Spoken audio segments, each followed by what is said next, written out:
Welcome সবাইকে classmate 24 YouTube চ্যানেলে। আশা করছি সবাই ভালো আছো। লিটারারি থিওরি এবং ক্রিটিসিজমের আজকের ক্লাসে আমরা আলোচনা করব স্ট্রাকচারালিজম। এর আগের ক্লাসে আমরা ফর্মালিজম নিয়ে আলোচনা করেছি। আজকের ক্লাসটি থাকছে ক্লাস নাম্বার 14, যেখানে আমরা স্ট্রাকচারালিজম বা কাঠামোবাদ নিয়ে আলোচনা করব। লিটারারি থিওরি এবং ক্রিটিসিজমের এই সিরিজে আমরা প্রত্যেকটা ক্লাস ইন ডিটেইল কভার করছি। আশা করি ক্রনোলজিক্যালি এর আগে পর্যন্ত সমস্ত ক্লাসগুলো সবাই ফলো করেছো। যদি না করে থাকো, ডেসক্রিপশন বক্সে প্রত্যেকটি ক্লাসের লিঙ্ক আমি দিয়ে রাখছি, পারলে একবার ফলো করে নেবে। তাহলে লিটারারি থিওরি অ্যান্ড ক্রিটিসিজম নিয়ে আর কারোরই কোনো অসুবিধে থাকবে না। ইংলিশে ইউজিসি নেট, ডাব্লিউবি সেট এবং কলেজ ও ইউনিভার্সিটি স্টুডেন্টরা যাদেরই লিটারারি থিওরি এবং ক্রিটিসিজম নিয়ে ভীতি রয়েছে, আশা করি এই সমস্ত ক্লাসগুলো একবার কভার করার পরে কারোরই আর লিটারারি থিওরি আর ক্রিটিসিজম বুঝতে কখনোই কোনো অসুবিধা হবে না।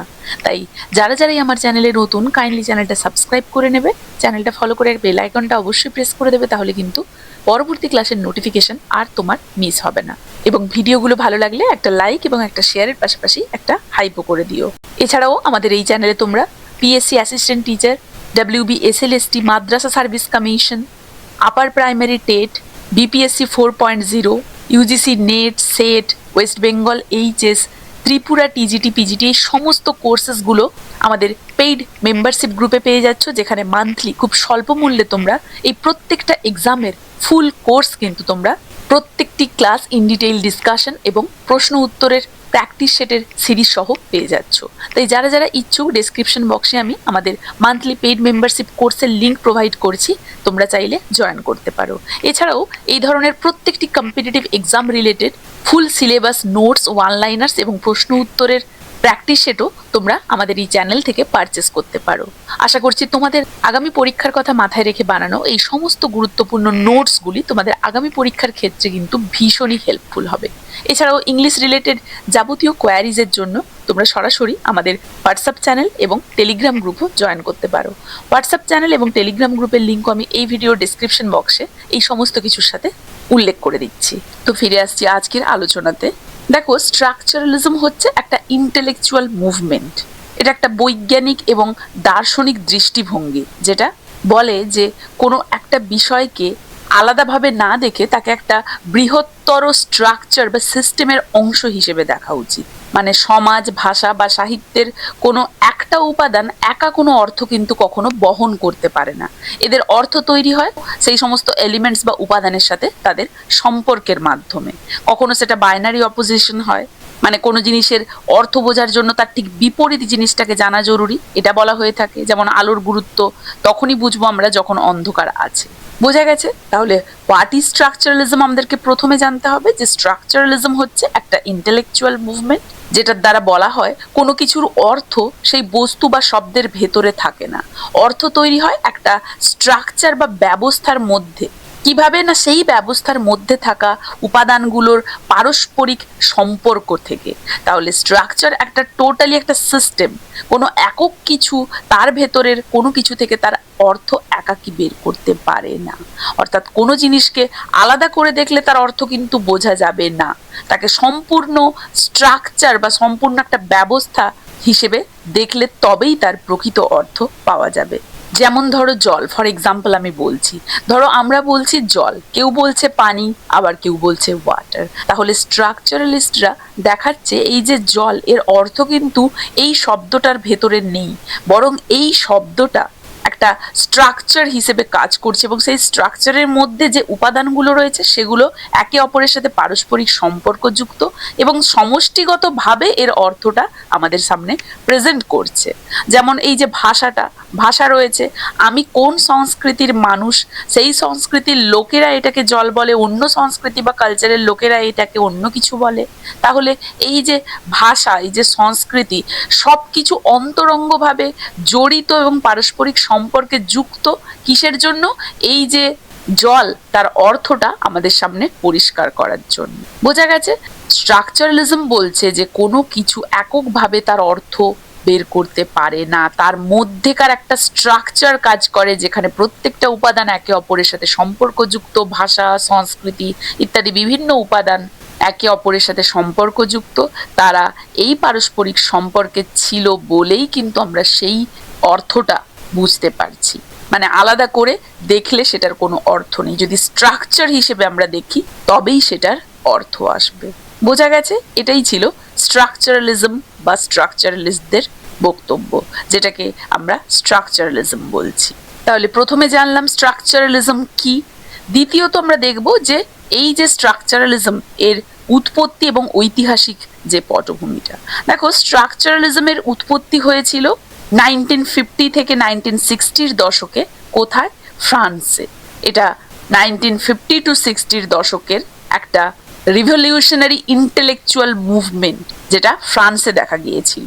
এটা মূলত সেই ফ্রেঞ্চ ফিলসফি এবং 19th সেঞ্চুরির সেই পুরনো চিন্তাধারার বিরুদ্ধে একটা রিভলিউশন হিসেবে দেখা গিয়েছিল।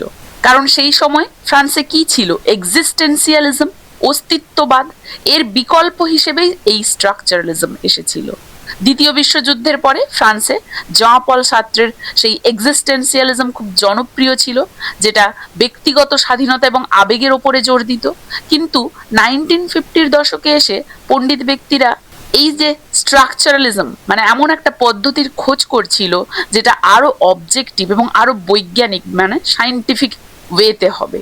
তো এই যে স্ট্রাকচারালিজম, এটাই সেই পদ্ধতি হয়ে দাঁড়ালো যেখানে একটা ব্যক্তিকে সরিয়ে একটা সিস্টেমকে গুরুত্ব দিয়ে সেই অভাবটা পূরণ করা হলো। কারণ এক্সিস্টেন্সিয়ালিজমে সবসময় ব্যক্তিগত স্বাধীনতা আবেগে জোর দেওয়া হচ্ছিল এবং তার ঠিক বিপরীত হিসেবে আমরা স্ট্রাকচারালিজমের জন্ম দেখতে পেলাম, যেখানে ব্যক্তিকে সরিয়ে বস্তুকে বা কাঠামোটাকে বা সিস্টেমটাকে বেশি গুরুত্ব দিয়ে সেই অভাবটা পূরণ করা হলো। সেই সময় ম্যাথ এবং কম্পিউটারের মতো বিজ্ঞানের জয় জয়কার চারিদিকে শুরু হয়েছিল। তো সোশ্যালিস্ট যে সায়েন্টিস্টরা ছিলেন এবং যে ভাষাবিদরা ছিলেন, তারা কি চেয়েছিল যে এই যে হিউম্যানিটিস মানে এই যে মানবিক যে বিদ্যাগুলো, এগুলো বিজ্ঞানের মতো একটা নির্দিষ্ট স্ট্রাকচারে যেন থাকে, একটা নির্দিষ্ট স্ট্রাকচারে হিউম্যানিটিস গুলোকেও তারা বাঁধতে চেয়েছিল। ফলেই এর থেকে স্ট্রাকচারালিজমের জন্ম হয়েছে।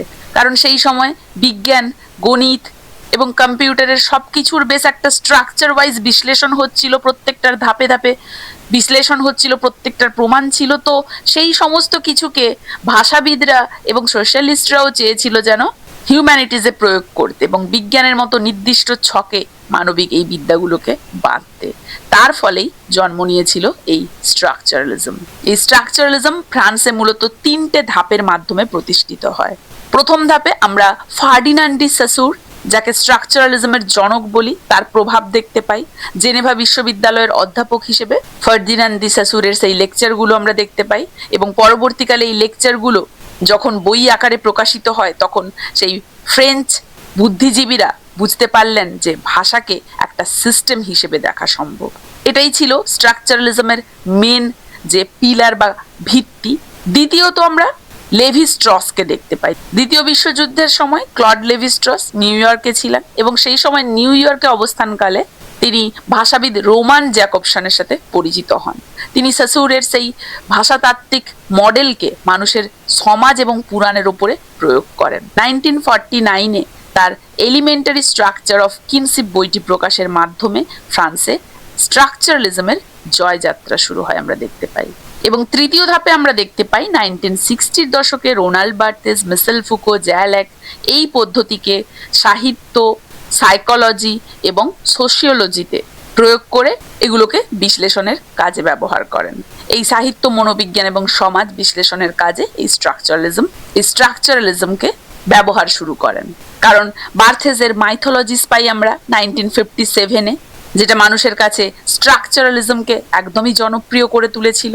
তাহলে ফ্রান্সে স্ট্রাকচারালিজম এসেছিল একটা ইন্টেলেকচুয়াল মুভমেন্ট হিসেবে, যেখানে এর আগের এক্সিস্টেন্সিয়ালিজম থেকে বাঁচার জন্য এবং জগৎকে একটা ম্যাথমেটিক্যালি বা একটা সায়েন্টিফিক ওয়েতে ব্যাখ্যা করার নেশা থেকে এই স্ট্রাকচারালিজম এসেছিল। এর আগে যেমন এক্সিস্টেন্সিয়ালিজমে ব্যক্তির স্বাধীনতা এবং ব্যক্তির আবেগের উপর গুরুত্ব দেওয়া হতো, মানে এই যে ফ্রেঞ্চ স্ট্রাকচারালিস্টরা কি করেছিল না সেই চিন্তাধারাকে ব্যক্তি থেকে সরিয়ে নিয়ম বা কাঠামোর হাতে তুলে দিয়েছিল, মানে স্ট্রাকচারের হাতে তুলে দিয়েছিল এবং তাদের ভিত্তি গড়ে তুলেছিল বেশ কিছু প্রভাবশালী বইয়ের মাধ্যমে, যেটা ভাষাতত্ত্ব, নৃতত্ত্ব মানে অ্যানথ্রোপোলজি এবং সাহিত্য তত্ত্বের জগতে একদমই আলোড়ন সৃষ্টি করে দিয়েছিল। কার দ্বারা? ফার্ডিনান্ড ডি সসুর, রোনাল্ড বার্থেস, ক্লডে লেভিস্ট্রস প্রমুখ বিশিষ্ট ব্যক্তিত্বদের দ্বারা। তবে ফ্রান্সে এই যে স্ট্রাকচারালিজম বা এই যে কাঠামোবাদ, এটার জন্ম এবং এটার বিকাশ হলেও ব্রিটেনে কিন্তু এটা সরাসরি কোনো একজন ব্যক্তির মাধ্যমে আসেনি, বরং কয়েকজন গুরুত্বপূর্ণ স্কলার এবং সাহিত্য সমালোচক তাদের কাজের মাধ্যমেই এটা ব্রিটিশ একাডেমি জগতে পরিচিত হয় এই স্ট্রাকচারালিজম। এবং এই যে স্ট্রাকচারালিজম ব্রিটেনে নিয়ে আসার প্রধান ভূমিকা পালন করেছিলেন জোনাথন কালার, টেরি ইগলটন, ডেভিড লজ প্রমুখ গুরুত্বপূর্ণ ব্যক্তিত্ব।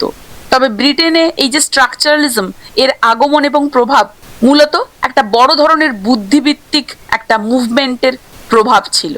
ফ্রান্সে 1950 এবং 1960-র দশকে এই স্ট্রাকচারালিজম খুবই জনপ্রিয় হয়, এর জয় জয়কার হয় এবং পরবর্তীকালে ব্রিটেনে এটা চলে আসে এবং ব্রিটেনে এটা জনপ্রিয় এবং প্রভাবশালী হয়ে ওঠে কোন সময়? 1970 এবং 1980-র দশকে। কারণ ব্রিটেনে সেই সময় ব্রিটিশ বিশ্ববিদ্যালয়গুলোতে দীর্ঘ সময় ধরে সেই লিবারেল হিউম্যানিজম বা সেই উদারনৈতিক মানবতার প্রভাব ছিল, তাই তো লিবারেল হিউম্যানিজম দেখতে পেয়েছিলাম।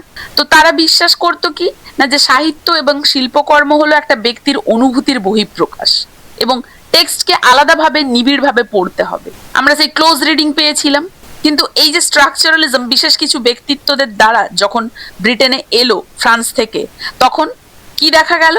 তখন এই যে ধারণাটা স্ট্রাকচারালিজমের, এটা চ্যালেঞ্জ করে কি বলল না, ব্যক্তি ইম্পর্টেন্ট নয়, বরং একটা বৃহত্তর স্ট্রাকচার বা সিস্টেমই সবকিছুর উৎস, তাই তো? কারণ Terence Hawkes, Jonathan Culler, Frank Kermode প্রমুখ, ডেভিড লজ প্রমুখ বিশিষ্ট ব্যক্তিরা এই তত্ত্বটা ফ্রান্স থেকে নিয়ে এসেছিল, ব্রিটেনে ইন্ট্রোডিউস করিয়েছিল। তাহলে ফ্রান্সে এই স্ট্রাকচারালিজম দেখা দিয়েছিল 1950-র দশকে। এই স্ট্রাকচারালিজমের জনক ছিল ফার্ডিনান্ড ডি সাসুর। এটা ফ্রান্সে প্রচলিত সেই সময়ের এক্সিস্টেন্সিয়ালিজম থিওরির ঠিক অপোজিট ছিল, তার বিরোধিতা করেছিল এবং ব্রিটেনে বিভিন্ন বিশিষ্ট ব্যক্তিদের হাত ধরে এই স্ট্রাকচারালিজম প্রবেশ করেছিল 1970-র দশকে এবং জনপ্রিয় হয়ে উঠেছিল 1980-র দশকে। বোঝা গেছে?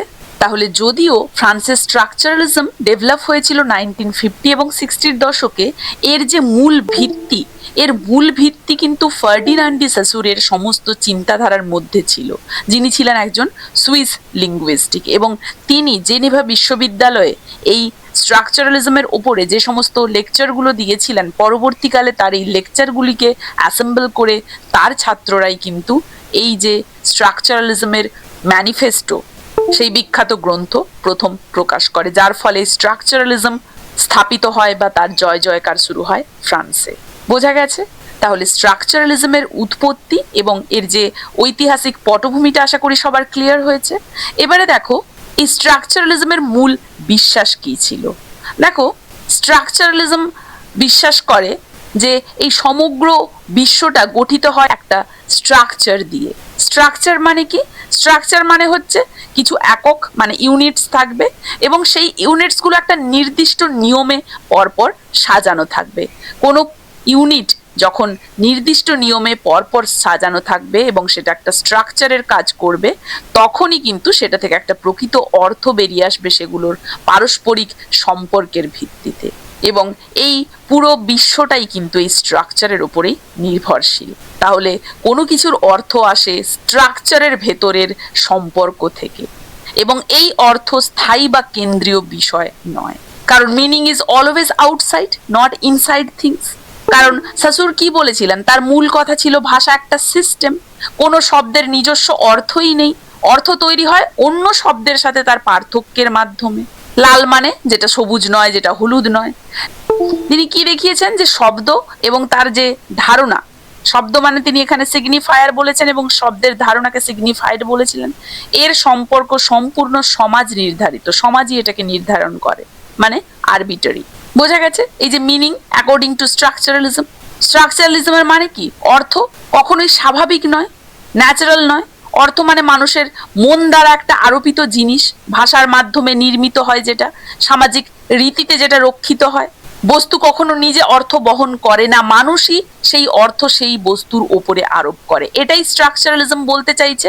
মানে কোনো কিছুর অর্থ তার ভেতরকার সম্পর্কের ভিত্তিতে তৈরি হয়, কিন্তু সেই অর্থ আবার স্থায়ী হবে না, কারণ মানুষের মন দ্বারা সেই অর্থ তার উপরে আরোপিত, ভাষার মাধ্যমে নির্মিত। তাহলে মানুষের মন যখন ডিফারেন্ট ওয়েতে সেটাকে ভাববে, তার অর্থ ডিফারেন্ট ভাবে হবে।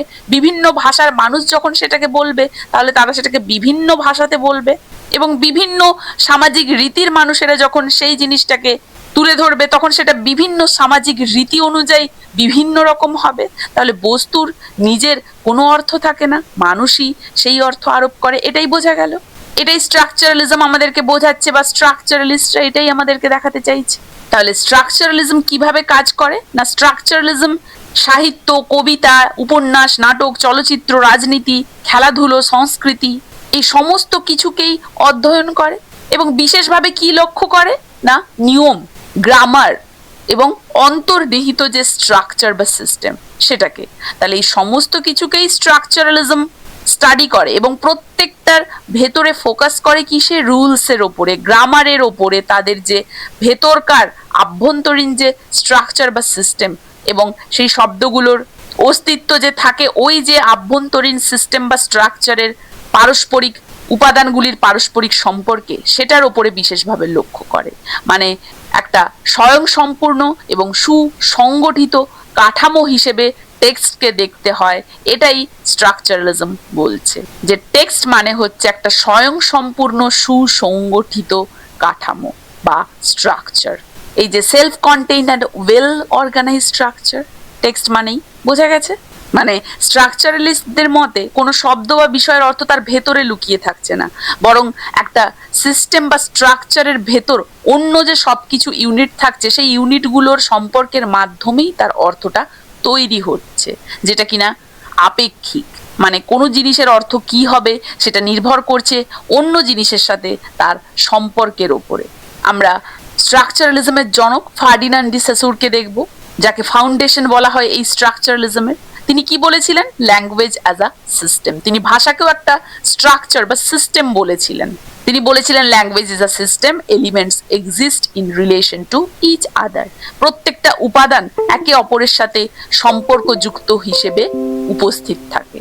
তার সেই বিখ্যাত work a course in general linguistics, এটা তার সবচেয়ে বিখ্যাত বই, যেটাকে এই যে স্ট্রাকচারালিজম বা ভাষাতত্ত্ব এবং সেই চিহ্ন তত্ত্বের প্রধান এবং ভিত্তিগত বই বলা হয়।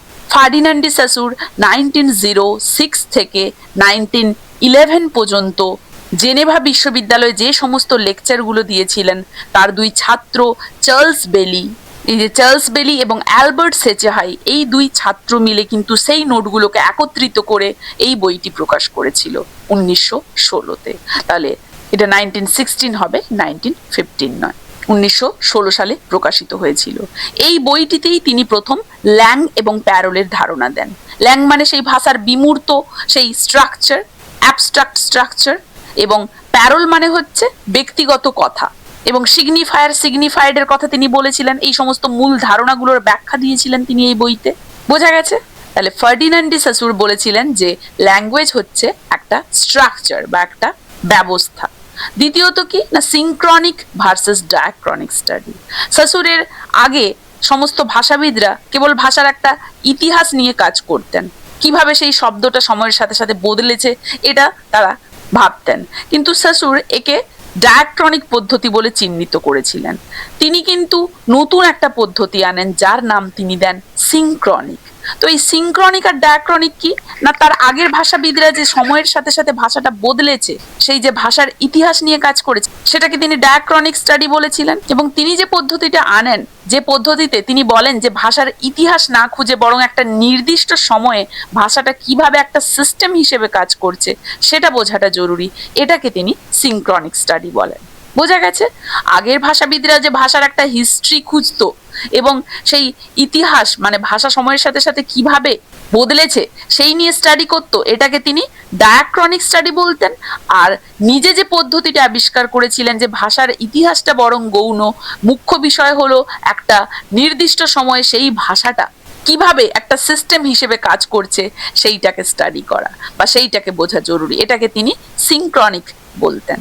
তাহলে সিনক্রনিক মানে হচ্ছে বর্তমান সময়ে ভাষা কেমন কাজ করছে সেটা নিয়ে স্টাডি, আর ডায়াক্রনিক হচ্ছে ভাষার ইতিহাস পরিবর্তন। তাহলে স্ট্রাকচারালিজম সিনক্রনিক স্টাডিকেই বেশি গুরুত্ব দেয় সেটা আমরা দেখতে পাচ্ছি। কারণ ফার্ডিনান্ড ডি সসুর বলেছেন যে ডায়াক্রনিক স্টাডির থেকে গুরুত্ব দেওয়া বা বেশি জরুরি হলো সিনক্রনিক স্টাডি। বোঝা গেছে? আর কি দেখতে পাবো? Arbitrary nature of the sign, চিহ্নের স্বেচ্ছাচারিতা, আরবিটারিনেস। দেখো, ফার্ডিনান্ড ডি সসুর স্ট্রাকচারালিজমের প্রকৃত প্রতিষ্ঠাতা ছিলেন এবং তার এই যে ধারণাগুলো, এগুলো স্ট্রাকচারালিজমের একদম ভিত্তি ছিল, যেগুলো পরবর্তীকালে সমাজবিজ্ঞান, সাহিত্য এবং নৃবিজ্ঞানের মোড় একদম ঘুরিয়ে দিয়েছিল। তো তার মধ্যে একটা গুরুত্বপূর্ণ ধারণা হচ্ছে arbitrary nature of the sign. ঠিক যেমন আমরা সিনক্রনিক বনাম ডায়াক্রনিক দেখলাম, সেরকমই। আরবিটারি মানে কি? স্বৈরাচারী। তো যেহেতু অর্থ সম্পর্কের ওপরই নির্ভর করে, তাই একই জিনিসের নাম এক এক ভাষায় এক এক রকম হতে পারে, তাই না? কারণ আমরা জলকে আমরা বলছি জল, হিন্দি ভাষীরা বলছে পানি, এবং ইংলিশ যারা বলছে তারা ওয়াটার বলছে। তো উভয়ই কিন্তু একই বস্তুটাকেই নির্দেশ করছে, কিন্তু যেহেতু আমাদের ভাষা ডিফারেন্ট, আমরা ডিফারেন্ট পিপলরা একই বস্তুকে কিন্তু ডিফারেন্ট নামে ডাকছি। তাহলে জল বা ওয়াটার উভয়ই কিন্তু একটা বস্তুকেই বোঝাচ্ছে, কারণ দুটো আলাদা ভাষার সিস্টেমে তারা আলাদা সম্পর্কের জালে আটকা পড়েছে। এটাই স্ট্রাকচারালিস্টরা বলতে চাইছেন। এবং তারা বলছেন যে সম্পর্ক ভিত্তিক অর্থ হচ্ছে, মানে এই যে রিলেশনাল মিনিং হচ্ছে স্ট্রাকচারালিজমের সেই মূল মন্ত্র। কোনো কিছুর অর্থ তার নিজের ভেতরেই থাকে না, বরং অন্য জিনিসের সাথে তার যে আন্তঃসম্পর্ক, সেই সম্পর্ক বা পার্থক্যের ওপরই কিন্তু তার সেই মিনিং নির্ভর করে। মানে এখানে সেই নেগেটিভ আইডেন্টিটি চলে আসে, যেখানে সসুর কি বলেছিলেন না, একটা শব্দ কি, তার চেয়ে বড় কথা হচ্ছে সেটা অন্য শব্দ থেকে কতটা আলাদা। যেমন দিন যদি বলি, দিন কথাটার কোনো অর্থ থাকতো না যদি আমাদের মাথায় অলরেডি রাত কথাটা থাক। বোঝা গেছে? তাহলে দিন মানে কি না, দিন মানে যেটা হচ্ছে রাত নয়, যেটা রাত নয় সেটাই হচ্ছে দিন। তাহলে সিস্টেমের উপর নির্ভরশীলতা পাওয়া গেল এখানে। যেমন সেই ট্রাফিক সিগন্যালের লাল আলোর কথা, লাল রঙের নিজস্ব কোনো প্রকৃত অর্থ নেই যে তাকে থামতে হবে, তাই না? এর অর্থ তৈরি হয়েছে কারণ এটা সবুজ বা হলুদ রঙের সাথে একটা সিস্টেম বা একটা সম্পর্কের সাথে যুক্ত, এটা বা সেই সম্পর্কের সাথে তারা একটা স্ট্রাকচার তৈরি করেছে। এবং যেহেতু ওই সম্পর্কের ওপর নির্ভর করে, তাই আমরা লাল মানে জানি যে না, এই জায়গাটাতে থামতে হবে আমাদেরকে, আর সবুজ মানে জানি সেই জায়গাটাতে আমাদেরকে চলতে হবে, বা হলুদ মানে জানি আমাদেরকে চারিদিকটা দেখে তারপরে ক্রস করতে হবে, ট্রাফিক সিগন্যালের যে লাইট। বোঝা গেছে? তো এটাই তিনি বলতে চেয়েছিলেন যে arbitrary nature of the sign. যেহেতু অর্থ সম্পর্কের উপর নির্ভর করে, তাই একই জিনিসের এক এক ভাষায় এক এক রকম অর্থ হতে পারে। কারণ এই প্রত্যেকটি, মানে এই যে ভাষাগুলো একটা সিস্টেমে রয়েছে, তারা প্রত্যেকেই কিন্তু সম্পর্কের জালে আটকা পড়েছে। বোঝা গেছে? এই যে একটা উদাহরণ তুলে বলা হয়েছে, there is no natural reason why cat means cat, meaning survives only through social agreement. Cat মানে যে বিড়াল হবে তার কোনো অর্থ নেই, অর্থটা একমাত্র তার ভেতরকার যে প্রত্যেকটি উপাদান, ভাষা, সংস্কৃতি, এই সমস্ত উপাদানগুলোর মধ্যে একটা পার্থক্য বা একটা স্ট্রাকচার বা সিস্টেম বা কাঠামো কাজ করছে, ফলেই এর অর্থ এটা দেখা দিচ্ছে। মানে একটা সোশ্যাল এগ্রিমেন্ট হচ্ছে, তখনই কিন্তু ক্যাট মানে ক্যাট বলছি, ন্যাচারাল কোনো রিজন নেই। তাহলে প্রত্যেকটি কিন্তু একটি বস্তুর মধ্যে বা একটি বিষয়ের মধ্যে একটা স্ট্রাকচার ওয়েতে রয়েছে, তাই তার অর্থ বেরিয়ে আসে। তিনি সাইন ইকুয়াল টু সিগনিফায়ার এবং সিগনিফাইডের কথা বলেছিলেন। তার মতে ভাষা হচ্ছে কতগুলো সংকেত বা চিহ্নের সমষ্টি, এবং এই প্রত্যেকটা চিহ্নের দুটো করে দিক থাকে, একটা হচ্ছে সিগনিফায়ার, একটা হচ্ছে সিগনিফাইড। সিগনিফায়ার হচ্ছে সেই চিহ্নক, মানে শব্দের সেই বাহ্যিক রূপ বা উচ্চারণ। যেমন ধরো একটা বৃক্ষ রয়েছে, তাই তো? এই যে বৃক্ষ, এই যে শব্দটা আমরা যখন মুখে বলছি, সেটা হচ্ছে কি না, সিগনিফায়ার। বোঝা গেছে? এই যে ট্রি শব্দটা আমরা যখন বলছি ট্রি, তখন এটা হচ্ছে সিগনিফায়ার। এবং সিগনিফাইড কি না, দ্য কনসেপ্ট।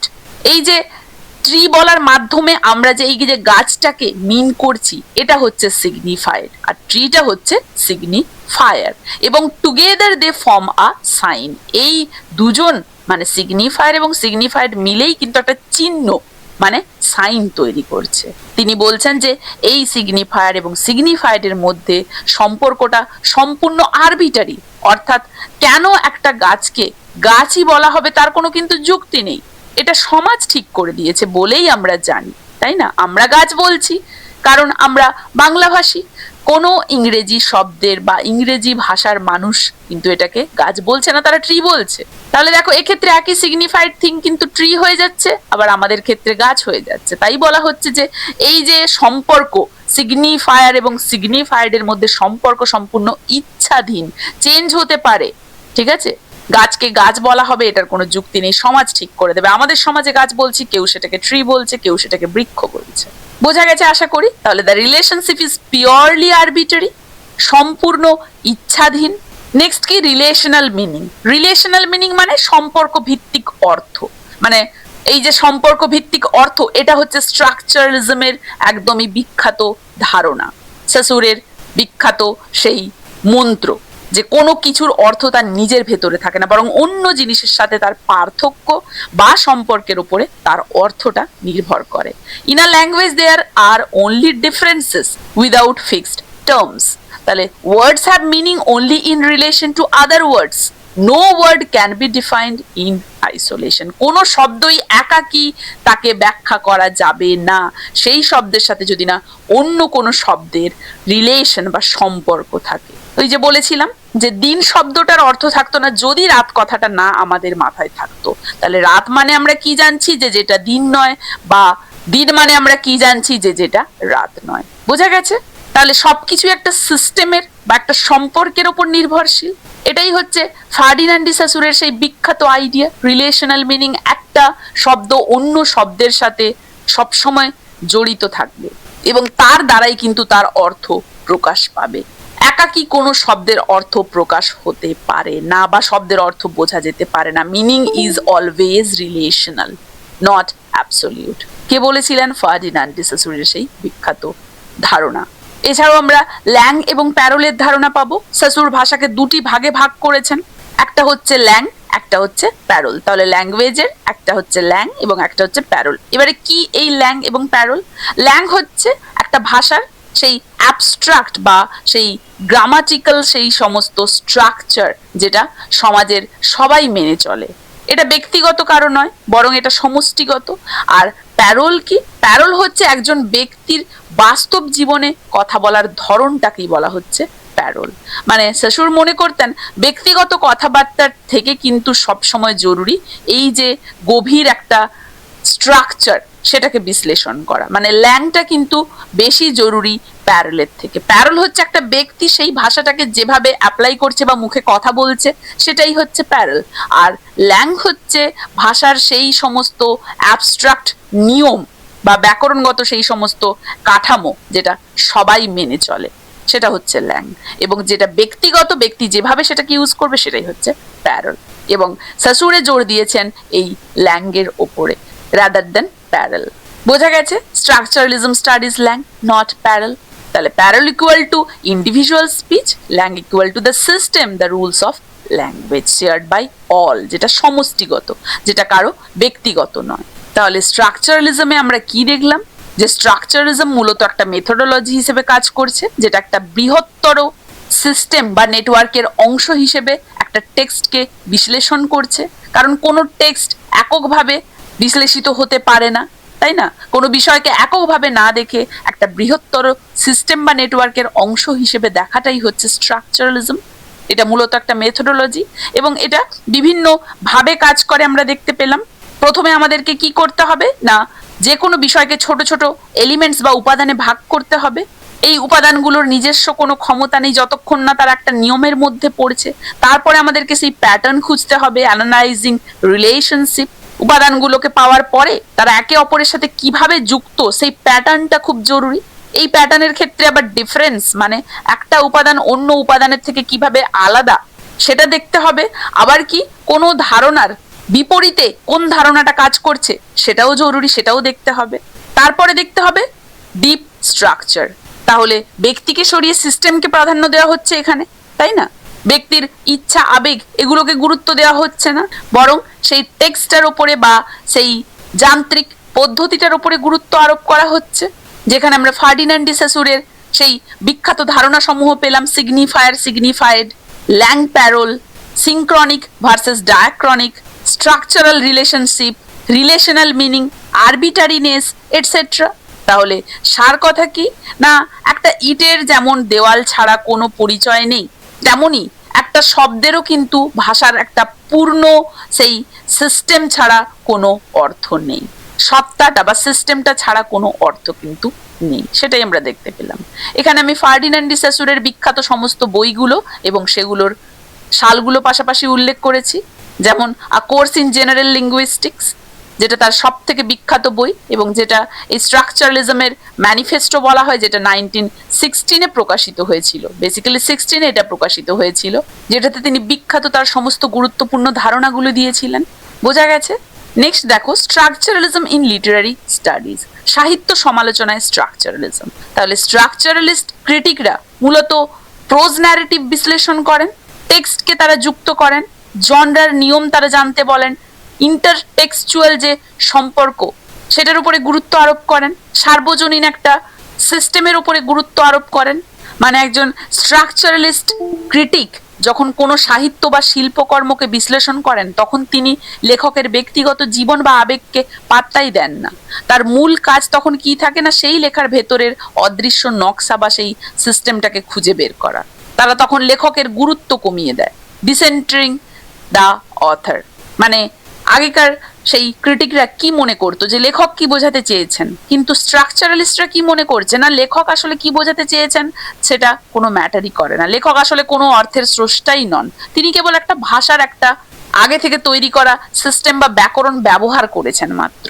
স্ট্রাকচারালিস্ট ক্রিটিকরা একটা গল্পকে ছোট ছোট ইউনিটে ভাগ করে দেন, যেমন ভ্লাদিমির প্রপ করেছিলেন, রূপকথার বিশ্লেষণ করে দেখিয়েছিলেন তিনি, যে সব গল্পের ভেতরে মূলত 31টা নির্দিষ্ট ধরনের প্যাটার্ন থাকে এবং ক্রিটিকরা দেখছে যে সেই নতুন গল্পটা পুরনো কাঠামোর কোন অংশগুলো ব্যবহার করেছে। বাইনারি অপোজিশন তারা দেখতে পান, তারা লক্ষ্য করেন যে গল্পটা কোন দুটো বিপরীত ধারণার উপরে দাঁড়িয়ে আছে, যেমন প্রকৃতি বনাম সভ্যতা নাকি নারী বনাম পুরুষ নাকি গ্রাম বনাম শহর ইত্যাদি। এই যে বিপরীত ধারণাগুলো, এগুলোর মাধ্যমেই গল্পের সেই মূল অর্থ বা সামাজিক বার্তাটা পাওয়া যায়। এটাই বলেন স্ট্রাকচারালিস্ট ক্রিটিকরা।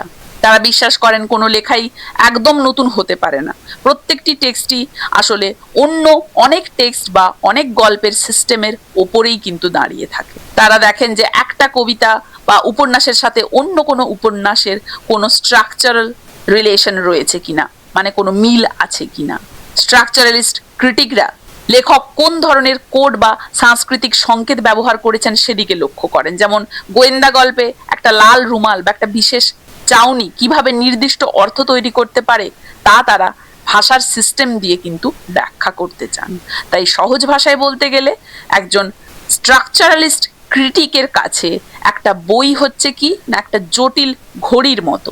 সেই ক্রিটিক ঘড়ির যে কারিগর, মানে ঘড়িটা যে তৈরি করেছে মানে লেখক, তাকে নিয়ে মাথা ঘামাচ্ছেন না, বরং ওই ঘড়ির চাকাগুলো তার কাঁটাগুলো একে অপরের সাথে কিভাবে যুক্ত, মানে সেই উপাদানগুলো কিভাবে যুক্ত এবং যুক্ত হয়ে সেটা সময় দেখাচ্ছে, মানে তার অর্থটাকে বোঝাচ্ছে, সেটাই কিন্তু ভালোভাবে বিশ্লেষণ করে দেখান। মানে সেটাই হচ্ছে স্ট্রাকচারালিস্ট ক্রিটিকের গবেষণার মূল বিষয়। বোঝা গেছে স্ট্রাকচারালিস্ট ক্রিটিকদের কাজ কি, এইম কি? তাহলে না, to uncover the grammar of narrative.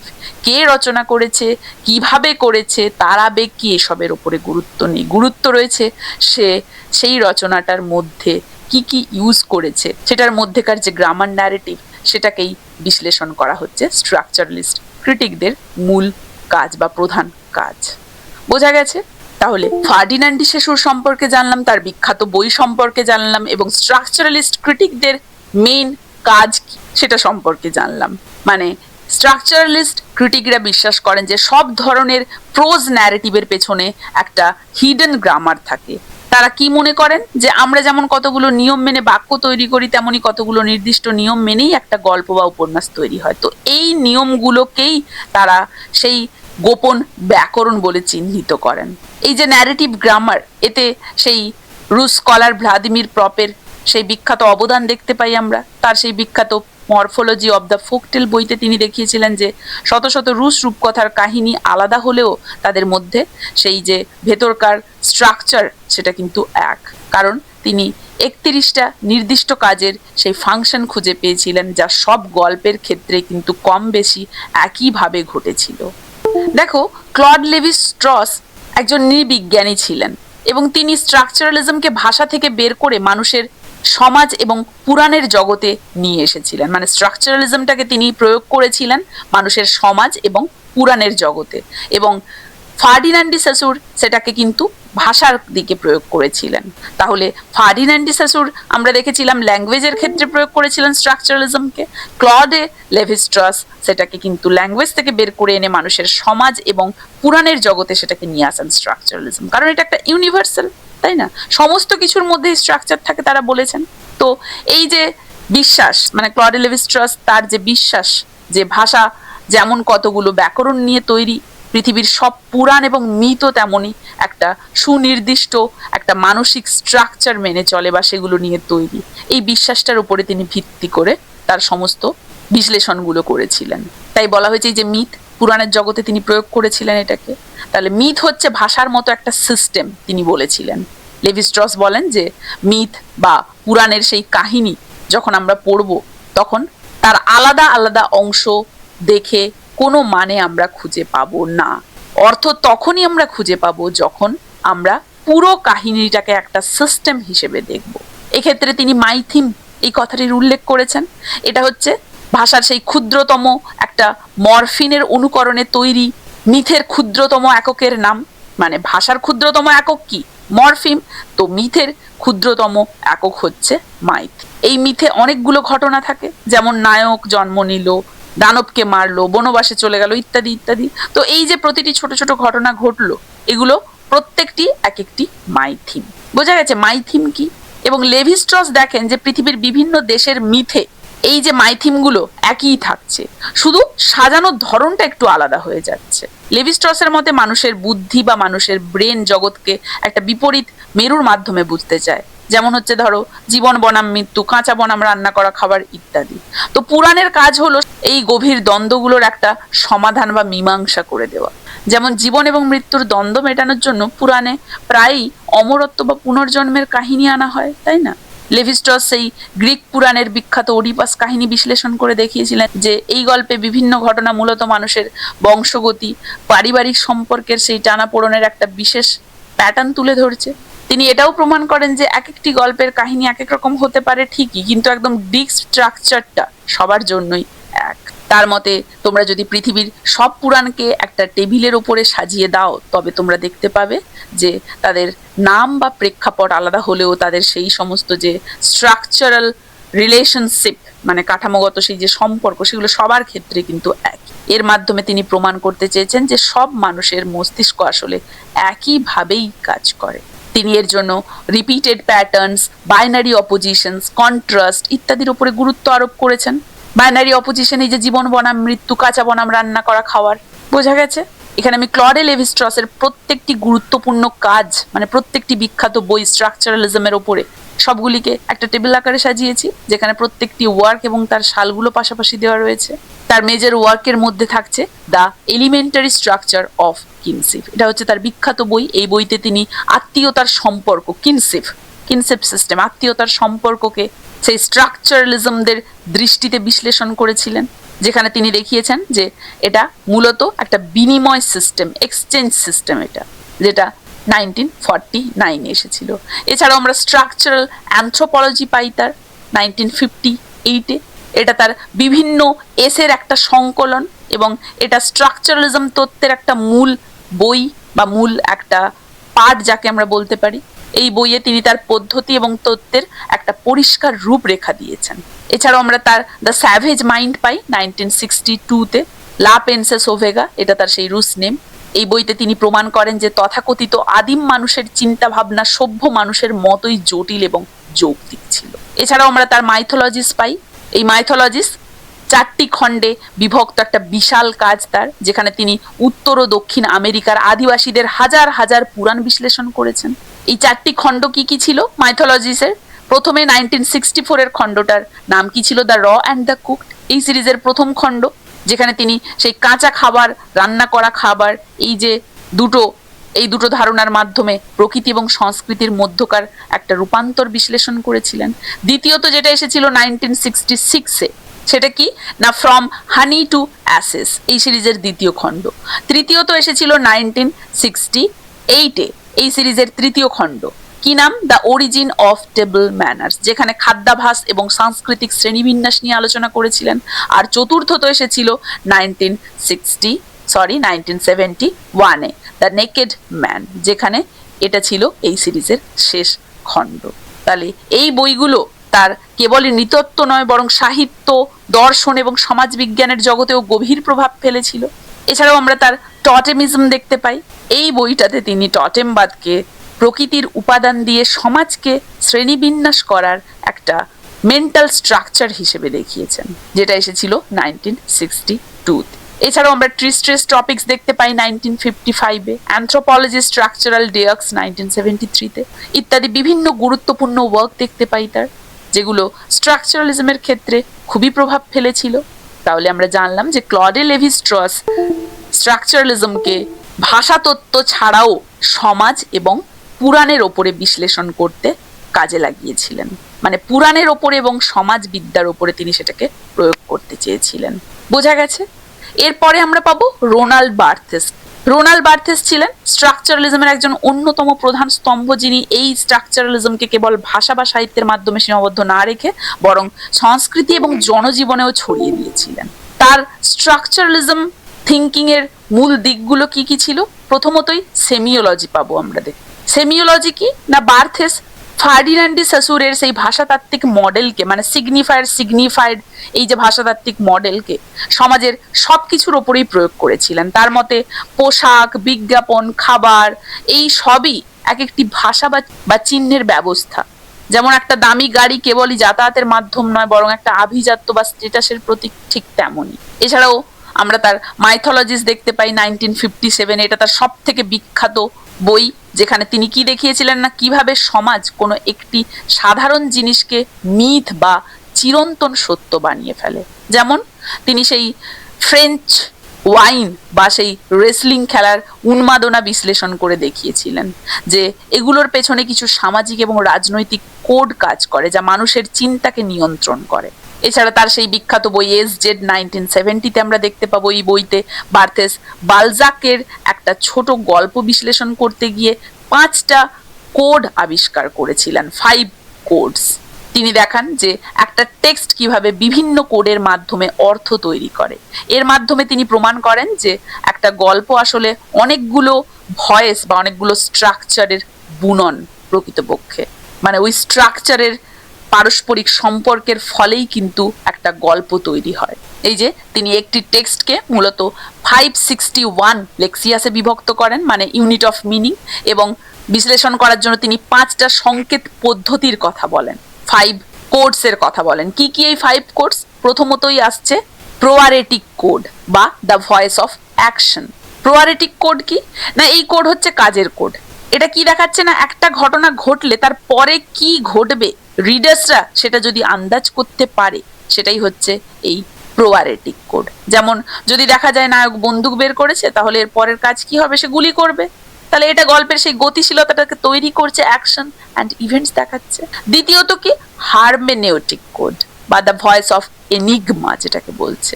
এই কোডটা একটা রহস্য বা ধাঁধা তৈরি করে। রিডার্সরা কেন গল্পটা শেষ পর্যন্ত পড়বে, কারণ তাদের মনে কিছু প্রশ্ন জেগে থাকবে, এই জিনিসটা ধরে রাখে এই কোডটা। যেমন খুনি কে রে বাবা, শেষ পর্যন্ত না দেখলে সেটা বোঝা যাবে না, এটাই আমরা ভাবি, এবং তাই আমরা গল্পটা শেষ পর্যন্ত দেখতে চাই যে খুনিটা ঠিক কে, সিন্ধুকের ভেতরে ঠিক কে আছে। তাহলে এই যে কোড, এই উত্তরগুলোকে ঝুলিয়ে রাখে এই হারমেনিউটিক কোড, ধীরে ধীরে সেটাকে উন্মোচন করে, তাই না? ফলে কি দেখা গেল, ধাঁধা তৈরি করলো এটা। তৃতীয়ত কোন কোড না, কালচারাল কোড, মানে সাংস্কৃতিক কোড, রেফারেন্সিয়াল কোড। কি এই রেফারেন্সিয়াল কোড না, গল্পের বাইরেও জগতের অন্য অনেক জ্ঞান আমাদের থাকে। কেমন না, ধরো বিজ্ঞানের জ্ঞান, ইতিহাসের জ্ঞান, ধর্ম বা লোকগাথার জ্ঞান। যখন কোনো গল্পে এমন কিছু বলা হবে বা হচ্ছে যেটা বাইরের বাস্তব জগতের জ্ঞানের সাথে যুক্ত, তখনই তাকে আমরা সাংস্কৃতিক কোড বলবো। যেমন ধরো যদি গল্পে বলা হয় যে সে যেন হিটলারের মতো আচরণ করছিল, তাহলে হিটলারের ইতিহাস জানা রিডার্সরাই একমাত্র সেই চরিত্রটাকে বুঝতে পারবে। তাহলে এটা কি হলো? কালচারাল কোডের অংশ হয়ে গেল। বোঝা গেছে? কারণ ইতিহাসটা জানে বলেই, হিটলার সম্পর্কে জানে বলেই তাকে যখন বলা হলো সেই গল্পের দ্বারা যে এ হচ্ছে হিটলারের মতো আচরণ করছে, সে বুঝতে পারলো। চতুর্থত হচ্ছে সেমিক কোড। সেমিক কোড কি? সেমিক কোড হচ্ছে দ্য ভয়েস অফ পার্সন। এই কোডটা কোনো চরিত্র বা বস্তুর ওপরে অতিরিক্ত অর্থ বা বিশেষত্ব আরোপ করে। যেমন গল্পে যদি কোনো ভিলেনের পরনে কালো পোশাক থাকে, তবে কালো মানে এখানে কি, এই রংটা এখানে অশুভ বোঝাচ্ছে, শয়তান বোঝাচ্ছে, এই সংকেতটা দিচ্ছে। কালো পোশাক দেখে আমরা বুঝতে পারছি হ্যাঁ ভিলেনও, ঠিক আছে, বা এই ধারণাটা জোরদার হচ্ছে সেখানে। তাহলে কোনো উপাদানের ভেতরের গভীর অর্থ প্রকাশ করছে এই সেমিক কোড। এবং পঞ্চম কোড কি না, সিম্বলিক কোড। সিম্বলিক কোড এটা হচ্ছে স্ট্রাকচারালিজমের সব থেকে প্রিয় বিষয়। বাইনারি অপোজিশনস নিয়ে কাজ করছে এটা। গল্পের গভীরে যখন কোনো বড় ধরনের প্রতীকী লড়াই থাকছে সেটা বোঝা যাচ্ছে এর দ্বারা। যেমন জীবন বনাম মৃত্যু, পুরুষ বনাম নারী, গ্রাম বনাম শহর, এই বিশাল থিমগুলোই হচ্ছে সিম্বলিক কোড। বোঝা গেছে? তো এই যে কোডগুলো, এই কোডগুলো মানে এই 5টা সুতো দিয়েই কিন্তু সাহিত্যের একটা কাপড় বোনা হয়, এটাই যেন রোনাল্ড বার্থেস বলতে চেয়েছেন তার সেই বিখ্যাত বই। আশা করি বোঝা গেছে। এখানে তার প্রত্যেকটি বই এবং পাশাপাশি তার ইয়ারগুলোকে আমি একটা টেবিলে সাজিয়েছি। আশা করি এতে প্রত্যেকেরই বুঝতে সুবিধা হবে। তাহলে এই যে 5টি কোড, বিখ্যাত ফরাসি সাহিত্যিক অন্ড্রে দ্য বালজাকের সেই সারাসিন ছোট গল্পটা রোনাল্ড বার্থেস তার এসজেড বইতে বিশ্লেষণ বা ব্যবচ্ছেদ করতে গিয়ে তিনি এই ছোট টেক্সটটিকে 561টি ছোট ছোট এককে ভাগ করেন, মানে লেক্সিয়াসে ভাগ করেন, এবং দেখান যে কিভাবে এই যে 5টা কোড, হারমেনিউটিক, সিম্বলিক, প্রোয়ারেটিক ইত্যাদি, এই কোডগুলো কিভাবে এই গল্পটাকে পরিচালনা করে। গল্পটা কি ছিল? বালজাকের সেই গল্পটা ছিল যে প্যারিসের একটা শীতের রাতে এক বিশাল রাজকীয় পার্টি চলছে, যেখানে জাঁকজমক, আলো আর হাসি তামাশা, কিন্তু সেই পার্টির একটা কোণে এক অদ্ভুত কঙ্কালসার বৃদ্ধ বসে রয়েছে। তাকে দেখে মনে হচ্ছে সে যেন জ্যান্ত একটা মরা। এই বৃদ্ধকে দেখে সবাই ফিসফাস করছে যে সে কে, কোথা থেকে এলো। এই রহস্যকে ঘিরেই কিন্তু এই গল্পটা শুরু হয়েছিল। গল্পের নায়ক সারসিন ছিল এক পাগলাটে তরুণ ভাস্কর। সে ইতালিতে গিয়েছিল ভাস্কর্য শিখতে। একদিন সে এক অপেরা হাউসে গান শুনতে যায় এবং সেখানে মঞ্চের গায়িকা জাম্বিনেলাকে দেখে একদমই সে থমকে যায়। জাম্বিনেলা এতই সুন্দরী ছিল যে সারসিনের মনে মনে তাকে ভালো লেগে গেল। এই হচ্ছে পৃথিবীর শ্রেষ্ঠ সুন্দরী নারী, সে ভাবতে থাকলো। বিধাতা বুঝি তাকে নিখুঁতভাবে গড়েছেন, এই সবই সে মনে করতে থাকলো। তো সারসিন প্রথম দেখাতেই প্রেমে পড়ে গেল। সে জাম্বিনেলার এক অদ্ভুত সুন্দর মূর্তি তৈরি করলো এবং সে জাম্বিনেলার পেছনে হন্যে হয়ে ঘুরতে লাগলো। জাম্বিনেলা তাকে মাঝে মাঝে ভয় দেখাতো, বারণ করতো, কিন্তু সারসিন ভাবতো সুন্দরী নারীরা বুঝি এমনই রহস্যময় হয়। সে মনে মনে ভাবলো এই নারীকেই তার জীবন সঙ্গিনী করতে হবে। কিন্তু গল্পের শেষে আসে সেই ভয়ঙ্কর ক্লাইম্যাক্স। একটা রাতে এক ভোজসভায় সারসিন জানতে পারে একটা চরম সত্যি। সেই আমলে ইতালির মঞ্চে মেয়েদের গান গাওয়া বা অভিনয় করা নিষেধ ছিল। তাই মেয়েদের চরিত্রে অভিনয় করতো কারা না, কাস্ট্রো গায়করা। এরা আসলে পুরুষ, কিন্তু ছোটবেলায় এদের শরীরকে বিশেষভাবে কি করা হতো, বিকৃত করা হতো, যাতে এদের গলার স্বর সারা জীবন মেয়েদের মতো চিকন আর মিষ্টি থাকে। অর্থাৎ সারসিন এতদিন যাকে নারী ভেবে সারা জীবন পুজো করত, সেই জাম্বিনেলা আসলে একজন ছদ্মবেশী পুরুষ। তো এই যে সত্যটা জানার পর সারসিনের মাথা আর কাজ করেনি, মাথা বন্ধ হয়ে যায়। সে যাকে নারীত্বের প্রতীক ভেবেছিল সে আসলে একটা কৃত্রিম পুতুল, পুরুষ সে। রাগে, ঘৃণায়, অপমানে, ক্ষোভে সারসিন তাকে মারতে গেল, কিন্তু শেষ পর্যন্ত জাম্বিনেলার রক্ষীরা তাকে সেটা করতে দিল না এবং জাম্বিনেলার রক্ষীদের হাতে সারাসিন নিজেই প্রাণ হারালো। আর সেই যে শুরুতে গল্পের দেখানো হয়েছিল সেই কঙ্কালসার বৃদ্ধটি, সে আর কেউ নয় বরং অনেক বছর পরে সেই কুখ্যাত বৃদ্ধ হয়ে বেঁচে থাকা জাম্বিনেলা নিজেই। তাহলে আমরা দেখতে পেলাম এখানে যে রোনাল্ড বার্থেস কেন এই গল্পটাকে বেঁচেছিলেন। কারণ বার্থেস বলতে চেয়েছিলেন সারাসিন আসলে একটা ভুল চিহ্ন বা রং সাইনে পড়েছিল। সে বাইরে থেকে নারীত্ব দেখেছিল সিগনিফায়ার, কিন্তু ভেতরে সে ছিল পুরুষ, মানে সিগনিফাইড যে সে হচ্ছে পুরুষ।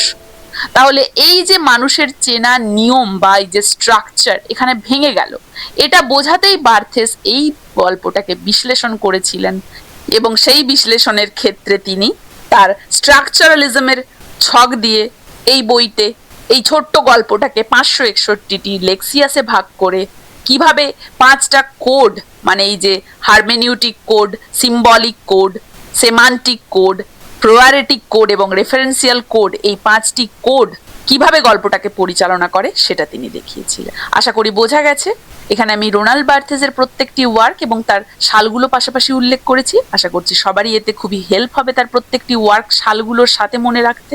তাহলে স্ট্রাকচারালিজম কি আমরা দেখলাম, স্ট্রাকচারালিজমের মূল বক্তব্য কি দেখলাম, এবং স্ট্রাকচারালিজমের জনককে জানলাম, তার মূল ধারণাগুলো জানলাম, তার বিখ্যাত বই জানলাম, স্ট্রাকচারালিজমের ম্যানিফেস্টো কি জানলাম, স্ট্রাকচারালিজম কেন এসেছিল, কোথায় এর উৎপত্তি হয়েছিল, সেখান থেকে ব্রিটেনে এর শিফট কিভাবে হলো সেটা জানলাম, এবং স্ট্রাকচারালিজমকে সমাজ এবং পুরাণে কে বিশ্লেষণ করেছিল ক্লডে লেভি স্ট্রস তাকে জানলাম, তার বিভিন্ন ধারণা সম্পর্কে জানলাম, বিখ্যাত বই সম্পর্কে জানলাম, এবং স্ট্রাকচারালিজমকে সংস্কৃতির ক্ষেত্রে কে ব্যবহার করেছিল সেটা জানলাম আমরা।